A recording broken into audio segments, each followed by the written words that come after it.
One of my next door neighbors is a 90-year-old man suffering from Alzheimer's.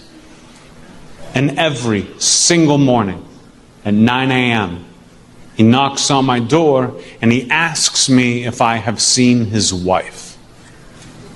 Which means that every single morning at 9 a.m., I have to explain to a 90-year-old man suffering from Alzheimer's that his wife has been dead for quite some time.